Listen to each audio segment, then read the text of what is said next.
പിതാവിന്റെയും പുത്രന്റെയും പരിശുദ്ധാത്മാവിന്റെയും നാമത്തിൽ ആമേൻ. ഇന്ന് നവംബർ 11 ചൊവ്വാഴ്ച. അമ്മേ പരിശുദ്ധ അമ്മേ, അമ്മേ പരിശുദ്ധമേ, ദൈവമാതാവേ, കൃപാസനത്തിലൂടെ ഞങ്ങൾക്കും ഞങ്ങളുടെ ദേശത്തിനും അമ്മ മധ്യസ്ഥം തേടി തന്ന എല്ലാ അനുഗ്രഹങ്ങൾക്കും കൃപകൾക്കും ഞങ്ങളിപ്പോൾ ഹൃദയം നിറഞ്ഞ നന്ദി പറയുന്നു. അമ്മേ പരിശുദ്ധമേ, ദൈവമാതാവേ, 2004 ഡിസംബർ 7 ഉച്ചകഴിഞ്ഞ് 2:30 കൃപാസനത്തിൽ സംഭവിച്ച അമ്മയുടെ പ്രത്യക്ഷപ്പെടലിനെ കുറിച്ച് തിരുസഭയ്ക്ക് സമർപ്പിച്ചിരിക്കുന്ന പഠനരേഖകളുടെ മേൽ സഭാത്മകമായ പഠനം ആരംഭിക്കുവാൻ ഞങ്ങൾ പ്രാർത്ഥിക്കുന്നു. അമ്മേ പരിശുദ്ധമേ, ഭൂസ്വർലോകങ്ങളുടെ രാജ്ഞിയായ അങ്ങേയ്ക്ക് ഭൗമ സംരക്ഷണത്തിനായി പ്രപഞ്ചപ്രകൃതിയെ തന്നെ തിരുസഭ പ്രതിഷ്ഠിക്കുവാൻ ഈ പ്രത്യക്ഷീകരണം വഴി ഇടയാക്കട്ടെ. പരിശുദ്ധമേ, ജപമാല മാതാവേ, സകല കൃപാസനം പ്രാർത്ഥനയോടും ചേർത്ത് ഞങ്ങളിപ്പോൾ പ്രാർത്ഥിക്കുന്ന ഈ കുടുംബത്തിന്റെ പ്രത്യേക നിയോഗം മക്കളെ.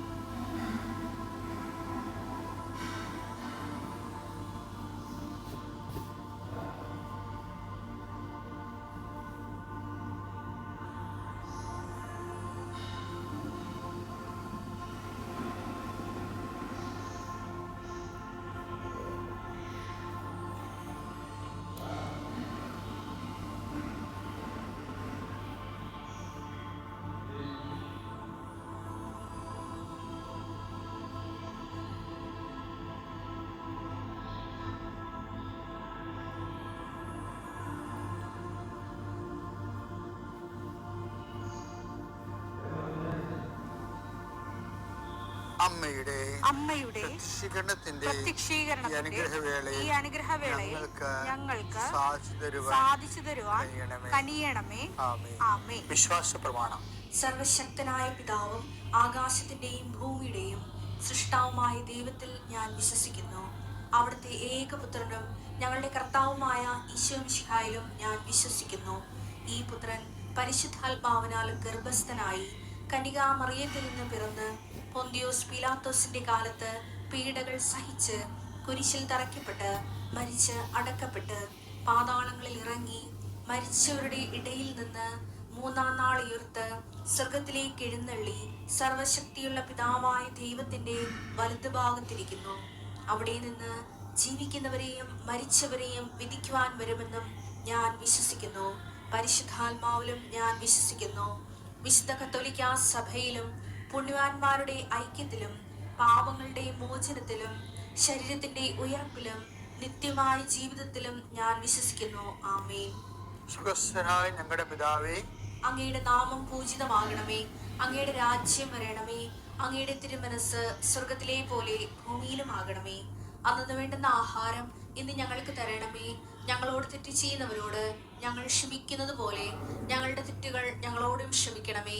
ഞങ്ങളെ പ്രലോഭനത്തിൽ ഉൾപ്പെടുത്തരുതേ, തിന്മയിൽ ഞങ്ങൾ രക്ഷിക്കണമേ. ആമേൻ. നന്മ നിറഞ്ഞ മറിയമേ, സ്വസ്തി. കർത്താവ് അങ്ങയുടെ കൂടെ സ്ത്രീകളിൽ അങ്ങ് അനുഗ്രഹിക്കപ്പെട്ടവളാകുന്നു. അങ്ങയുടെ ഉദരത്തിൻ ഫലമായി ഈശോ അനുഗ്രഹിക്കപ്പെട്ടവനാകുന്നു.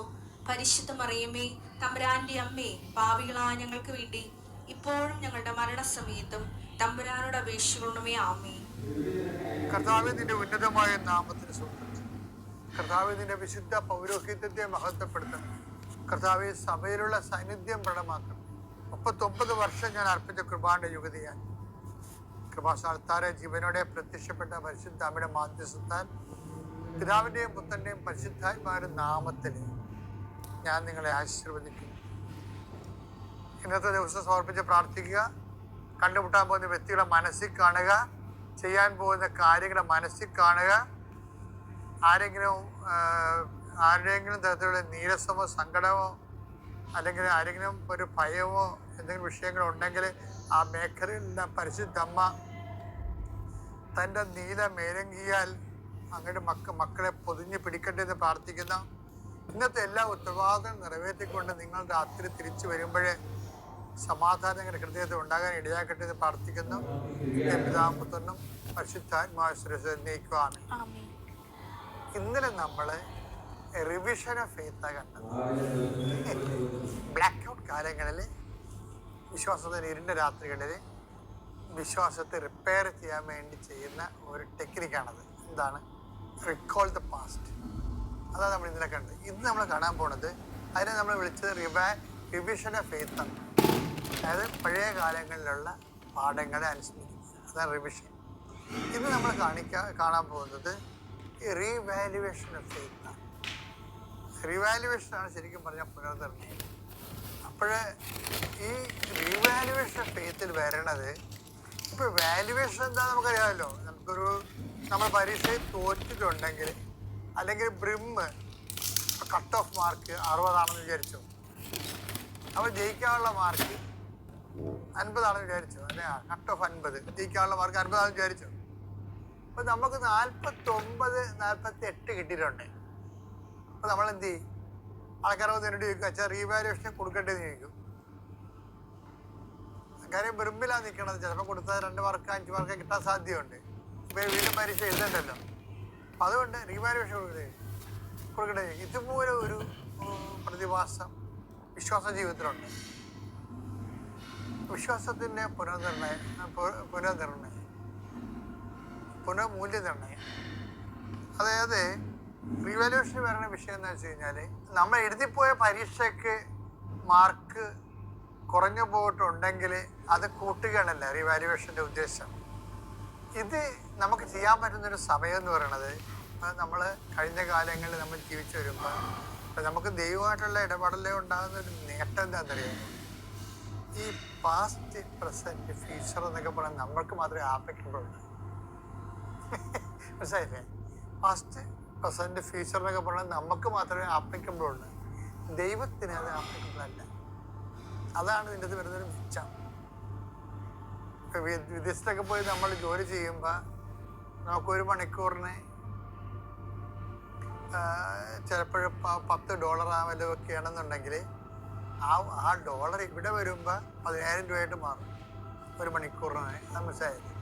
അപ്പം അത് അനുസരിച്ച് വ്യത്യാസം വരുന്ന പോലെ തന്നെയാണ് ഈ ദൈവമായിട്ടുള്ള മൂല്യനിർണ്ണയത്തിൽ വരുന്നത്.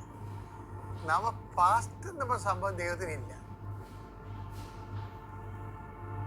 അതുകൊണ്ട് തന്നെ ദൈവത്തിന് ഫ്യൂച്ചറും ഇല്ല. എവർ പ്രസൻറ്റാണ് ഉള്ളത്.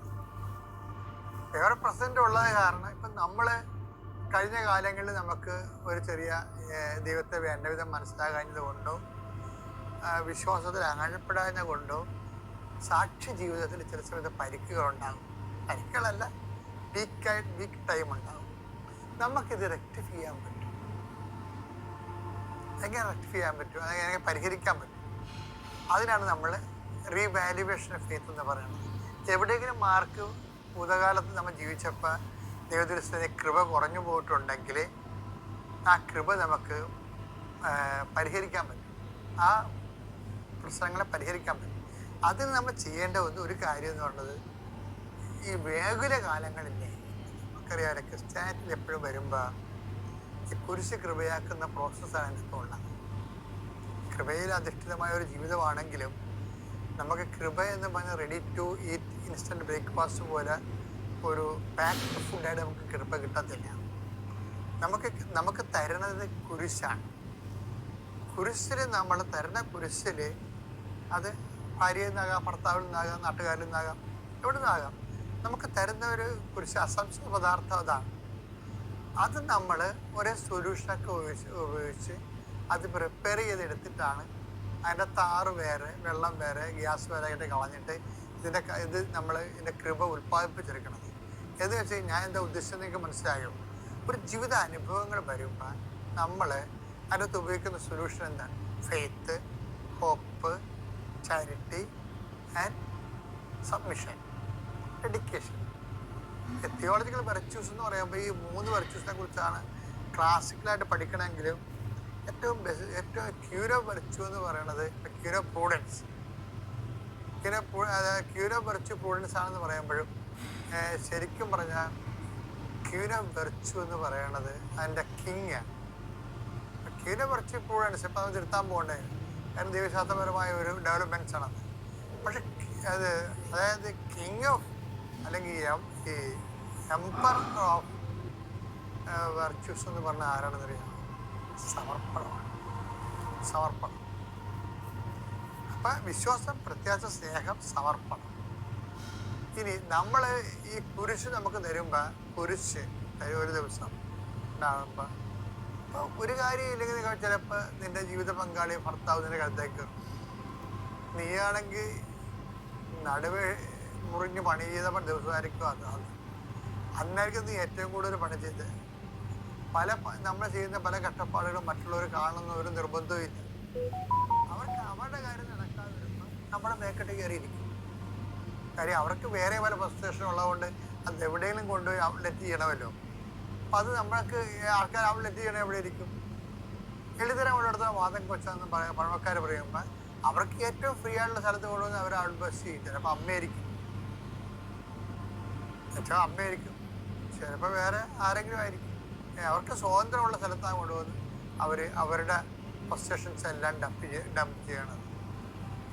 അപ്പം അതുകൊണ്ട് അതുപോലെ ഒരു ദിവസം വന്നു കഴിഞ്ഞാൽ ഈ ഒരു ടൈം വരുമ്പോൾ നമുക്ക് ചെയ്യാൻ പറ്റുന്നത് വെച്ച് കഴിഞ്ഞാൽ അത് ഈ റീവാലുവേഷൻ ഓഫ് ഫെയ്ത്ത്, അതായത് വിശ്വാസത്തിൻ്റെ കഴിഞ്ഞ കാലങ്ങളിൽ എവിടെയെങ്കിലും മാർക്ക് കുറഞ്ഞു പോയിട്ടുണ്ടെങ്കിൽ, ക്രിസ്തു ജീവിതത്തിൽ നമുക്ക് കൃപ കുറഞ്ഞു പോയിട്ടുള്ള ഏതെങ്കിലും സിറ്റുവേഷൻ ഉണ്ടെങ്കിൽ നമുക്കതിൻ്റെ മൂല്യങ്ങൾ കൂട്ടാൻ പറ്റും.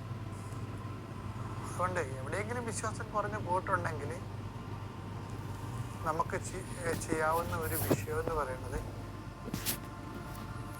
റിവാലുവേഷൻ ഓഫ് ഫെയ്ത്ത് എന്ന് വെച്ചാൽ പീഡിതകാലത്ത് മേഖലകാലങ്ങളിൽ ഓവർ സ്മാർട്ടായി, സ്മാർട്ട്നെസ്സിനേക്കാൾ പവർഫുള്ളായിട്ട് ആ ജോലി ഭംഗിയായിട്ട് ചെയ്യുക, അത് വിശ്വാസത്തിൻ്റെ ഏറ്റവും വലിയ സമർപ്പണമാണ്.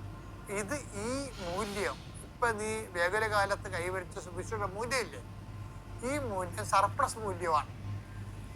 ഈ സർപ്ലസ് മൂല്യം സഹായിക്കുന്ന എവിടെയാണെന്ന് അറിയാമോ?